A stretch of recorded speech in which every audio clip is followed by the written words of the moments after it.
Right, so there's a lot I've regretted over my long life so far, but by far the biggest regret I have is watching a film called Dirty Grandpa, or as I affectionately like to call it, Dirty Grandad. This is a movie that stars Robert De Niro as the titular Dirty Grandad alongside Zac Efron, who is his relative, and they both go on spring break together. It's not funny, even though I'm laughing now. It's not funny, it's crude, it's crap, it's poorly put together. Robert De Niro is absolutely phoning it in just to collect a paycheck. It was during that period where he was doing all these crap comedies, and this is by far the worst of the bunch. So the biggest regret I have is that I saw this movie in a theater with my friend, realized it was one of the worst things I'd ever seen, but then instead of just, writing a line underneath it and moving on, I went to see it for a second time in the cinema. Again, came to the conclusion that it was probably one of the worst movies I've ever seen. And then it came out on Netflix, and I got everyone around my flat in university, and then I watched it for a third time. Again, no laughs, was no fun. It wasn't even one of those movies that you can have a few drinks with and make fun of, because it's just that bad. And then I managed to watch it yet another time, a fourth time, on my own, just watching Dirty Grandpa, because I'd lost control of my life, watching Robert De Niro in a chair, in a room, jerking it. Robert De Niro he's whacking it, he's jerking it, and he gets walked in on by Zac Efron. It's so perverse and so weird and so strange, and such a strange movie that I've seen it 4 times, and I do regret every single moment I've spent watching it. And yeah, I know deep in my heart I'm gonna watch it a 5th time. It might be tomorrow, it might be 10 years down the line, but Dirty Grandpa has a place in my heart. And I regret that statement so much because I don't want it there. Get out. Now, as a massive fan of horror movies, there are plenty of films that I probably should regret watching, but not many that I actually do. And I think that kind of boils down to the genre itself, because horror as a whole, even when you get a bad, terrible, ill-made, incomprehensible film, usually is made by passionate people who care about making weird and wonderful, entertaining pieces of cinema that kind of celebrate all of the spookier sides of stuff. I think horror has so many fans that have watched it all their life growing up, or just want to engage with the strangest stories that society has to tell. And I think that there's such a committed and dedicated fan base, and such a lot of filmmakers that want to play into that and have their own interests and tastes, that they just want to experiment and bring the most fun, entertaining thing to the screen. So even when it's bad, it's usually funny or entertaining because there's that heart behind it. Or you might have a monster that's maybe a wonderful original idea but isn't pulled off in the best way, but you can still look at it and go, wow, someone really cared about making that. Or scenes like that and narratives that kind of play out where maybe they're not put together in the best way, but you can feel the heart in them. It's not every movie in the horror genre, obviously, but there is a lot of them. There's so many filmmakers that grew up making dumb films about zombies in their back garden with someone's old camera. I just feel like that is, the genre harbours that sort of passion. So, to set all this up, basically, the films that I regret spending my time with are the ones that don't tap into that and kind of disrespect their audience and fans and all of the lore and stuff that you know what I mean? All of the stuff that comes together to build up such an interested, engaged audience and just boil it down into something profitable. So, Hollywood cash grabs, basically. I just think they're just a waste of my time, they're a waste of your time. The most recent one I saw at the cinema was The Turning, and it was just, the turning of the screw has been done a million times. They're not telling a new story. They know it's a profitable formula, and they've done it badly to try and get people in cinemas to spend money to just kind of keep on pumping out stuff, and it was just a waste of time. I regret watching it. I regret giving it my actual cinema hard-earned money because it didn't deliver anything to me or do anything new, or I didn't feel like it cared that much. And maybe that's a result of the Hollywood production process, and the filmmakers that are involved in it aren't to blame. It's the wrapping up with the glossy cellophane from everyone else that kind of besmirches the people that are passionate underneath it. But yeah, The Turning, I just didn't... I spoke about it on our podcast recently and was like, it really upset me because I was like, please, this could have been so much better. That and 48 Meters Down, because I love big dumb shark horror movies, and that one I didn't, it kind of defied the first one. It wasn't as good as the first one, and that one I regretted that because I really liked the idea of 48 Meters Down being this creepy shark in a cave because they're in this underwater cave system, get trapped by a shark. I really liked the idea of that, and I was like, oh, I'm going to enjoy this so much, and I really just wish I'd stayed in that. Oh, I liked the idea of that zone a bit more. I don't regret watching the movie as much as spoiling my own headcanon of it, but yeah, the turning is the main one. What are you going to do, eh? Right, so the movie I regret watching, and do you know what? I don't really regret many things in life, and regret's probably not the main word, but I do wish that I hadn't gone to see the Godzilla film that came out a few years ago because, and this is entirely my fault, I just got carried away with it, right? Because I'm a big believer that monster movies are done. I know I mentioned this in another video, but I also mentioned it in another video for some reason that never made it to the channel. Beats me why, but I'm firmly in the belief that monster movies should be a subset of horror, not a subset of action, because monsters should be terrifying. They shouldn't be like some comedy stomp, boom, boom, boom, boom thing. They should absolutely terrify. They should chill you to your very core. They should make you feel small and insignificant. And the thing that always got me about monster movies is, as I say, they are a subset of action. So they're just big, dumb, exploding movies. But when I saw the trailer for the new Godzilla movie, I thought, do you know what it is? They've actually done it. They've made a horror monster movie that's going to terrify you, that's going to chill you to your core, that's going to make you feel about this big. And then they did it with the Oppenheimer trailer where they talked about all the historical relevancy of it and how it relates to the atomic bomb and man's fear of the atom, which is comparatively tiny to them but causes destruction on such a scale hitherto unimaginable. And I thought, you know what? They're going to capture all that in this Godzilla film. And then I went to see it, and it wasn't that at all. It was very, very average. Very, very average. I didn't feel particularly small at any point, and it just descended into a generic action film. And I regret going to see that because that was it. I've never loved since. I've never allowed myself to get swept up in the emotion of a trailer. I've never allowed myself to get swept up in the anticipation of a cinematic event ever since then, because I always think, remember how disappointing Godzilla was? So yeah, I regret seeing that, but more to the point, I regret my entire life. What film do I regret having seen? I'll let you in on a secret. I've seen a lot of bad films. I've seen a lot of terrible, almost unwatchable films, because I'm a glutton for punishment apparently, and that's just what floats my boat.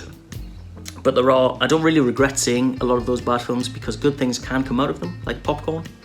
And sometimes hot dogs.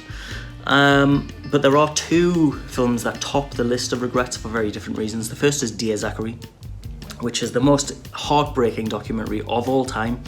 And I'm not going to talk about it specifically because A, if you've seen it, and I've already made you cry by mentioning it, and B, it spoils it too much to actually go into it. The regret is not because it's a bad film. In fact, the opposite. It is a very important film to have seen, in fact, but I regret it because every time I think of it, my heart breaks again. It's just sad. It's that sad. I can't recommend it, but please do go and see it. But the other one, the one that I deeply, profoundly regret having seen, is 50 Shades of Grey. Yeah. If you've been living under a rock, you wouldn't know that 50 Shades of Grey was a cultural phenomenon that took over the world to the point where grown adults were reading this book on the bus, like, not in secret. It was erotica, just on the commute, the daily commute, and naturally because it sold so many copies, it immediately got picked up to be a film. The problem was that a film was never going to do it justice in respect of the raunch. So anybody who liked the book or bought the book because of the stuff that it did to them, let's say, was always going to be disappointed because this was a mainstream film. It was not porn. I'm not saying for 1 minute, by the way, that the reason I regret it is because it wasn't porn. Yeah, that would be a bit of a self-own. The reason I regret seeing it was because it's terrible. It is nothing to nobody, so it doesn't hit the raunch. It has no good story. The acting performances in it are bad. It's badly written. And it's just a waste of time because I wasn't going to enjoy it in the first place, probably because it's not really aimed at me, let's just say. But I can't see how anybody took anything out of it. And all I think about now is that it was the quality of those films that you see when you come in late at night on like Channel 5 in the olden days. And yeah, it's that type of movie, let's just say. And it's not good. I'd rather have the time back, thanks very much. The film that I regret watching isn't actually Lord of the Rings, because if I'd watched that, what would I have to rant about when we're talking about one of the worst film franchises ever? But enough of all that. The film I regret watching is Planet of the Apes. Not the classic 60s movie, but that god-awful 2001 remake directed by Tim Burton and starring Marky Mark. Because not only is it just quite crap and 2 hours of my life that I'll never get back again, it also has an ending that doesn't really make any sense, and it makes me feel weird in my tummy when thinking about sexy apes.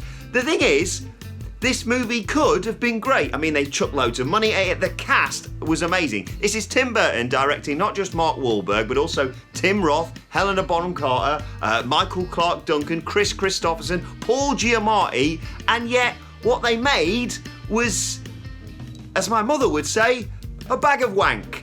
It was just crap, wasn't it? I mean, the story is kind of dull. There's a sexy ape in there, which kind of ruins my enjoyment of the later, Rise of the Planet Ape movies, because I'm always scared that the sexy ape's gonna come round dancing and someone's gonna try and get off with her and I'm gonna get more confused. And then there's the whole time warp ending bollocks, piled on top of the whole, oh, get your hands off me, you dirty, stinking human. Get it? Like the good movie that you wish you'd been watching right now. What is it? He gets in his ship, he flies back through a time warp, but the apes have already got there and now Ape Lincoln is there? Do you know what? It might be an ending that makes sense if you watch it a few times, but I refuse to watch it any more than the once that I did and went, well, that was me done with it. Do you know what sums this up perfectly? Is Tim Burton's response when he was asked whether or not he'd like to make a sequel to it, to which he said, I'd rather jump out of a window. You and me both, Tim. So a movie that I regret watching is, I guess, a relatively recent movie. I'm not sure whenabouts it came out, but it's Mother with Jennifer Lawrence. And I kept seeing the pictures for it, and I watched the trailer, and just none of it made sense to me. I didn't fully understand what was supposed to be going on. I didn't know if it was supposed to be like a horror or a thriller. I had no idea. So I sat down one day when I was having like crazy insomnia, and I decided to watch it. And to be honest, it was really enjoyable, if not very confusing. I kind of spent the entire time sort of sat there like, okay, so is this a thriller or a horror, or is this supernatural, paranormal? I still didn't really 100% know what was going on, and I kind of sort of started to piece together that maybe it was like an alien, or that something supernatural was going on, because everything's really fast paced, and she is with her husband but he doesn't take much notice of her, and then he gets famous, but then she's like pregnant, but she can like speak to the house, and she like hears the house's heartbeat. It's all really, really strange, but I wanted to stick with it because it is very well done and put together, and I wanted to kind of figure out what this end game was going to be. And so Jennifer Lawrence, she gets pregnant, she is radiating, she is 1 minute she's there, they have sex, she wakes up the next morning and she just looks at him and goes, I'm pregnant, we're going to have a baby. And she just knows these things, and it's very strange. And so she gets pregnant, but all of a sudden her husband becomes incredibly famous, and all of these fans like take over their house, and they're all having this big party, and she wants them to get out of her house because they're like destroying the place. They're like sitting on furniture, and the sink breaks and stuff, and she's put all of her time and effort into this house to try and make it beautiful and perfect for her husband, who she loves so incredibly dearly. And they completely destroy the house, and it goes from being like this fans turning up on their property to them being in the house and then destroying the house, and then it goes from being like a party to like a cult, and then people are dying, and then Kristen Wiig turns up out of nowhere and she's like straight up murdering people. Then there's like a cage in the house that comes out of nowhere, like people are hiding in the walls, and then there's all these women that get put in a cage to be like basically just have not nice things happen to them later on by all these men that are like rounding them up, and it just kind of, everything goes really quickly, and it's just so strange. And then all of a sudden the police turn up and things are exploding, and there's like a cult people, and then there's people being like marked by this weird priest cult leader guy, and it just all goes crazy. And in the meantime, Jennifer Lawrence is still very pregnant, and she starts going into labour. She's trying to basically get to safety so that she can save her unborn child. They manage to get to safety with her husband, and she goes into labour. And she gives birth to this beautiful, beautiful baby. It's a lovely scene, but she doesn't want to give him to her husband because she thinks that he's just kind of doing all of this for clout, basically. And he doesn't actually want to have the baby for himself as like a son. He wants to kind of have it to show it off. So she doesn't want to give this baby up. And then eventually she ends up passing out and he takes the baby from her. So she kind of goes running after him, and you know, he's just like, oh, all the fans just want to see the baby. And so he passes the baby to all these fans who are just swarming this house. And honestly, it's going to take me a lot to not get emotional about it, because they take this baby, and bear in mind he's a brand new tiny baby, and they're all holding him above their head, and they're like pushing him up and down, and she's screaming at them. She's going, no, please put my baby down. And this poor baby's just screaming. And then out of the blue, this baby's neck just breaks. Oh my God, I was in utter shock. And I will never get that image out of my head. I will never get that image of this poor baby's neck breaking. And then they eat it! They eat the freaking baby! Oh my God, it was the most messed up thing I have ever seen in my life. And I've watched this entire movie to just kind of figure out what the hell was going on. And I should have just turned it off. The film was just so confusing, and I didn't know what was going on. And there were so many points where I was like, I'll just turn this off. I don't know what's going on. And I should have friggin' turned it off, because now embedded in my brain is the image of this poor newborn baby having his poor neck broken by idiots holding it above their heads. And then they pull him apart and eat him. And that is something that is never going to be removed from my brain, no matter how hard I try. So thank you so much, Mother, for putting that image in my head. And I wish that I never watched you, because it's what were you thinking? I don't understand.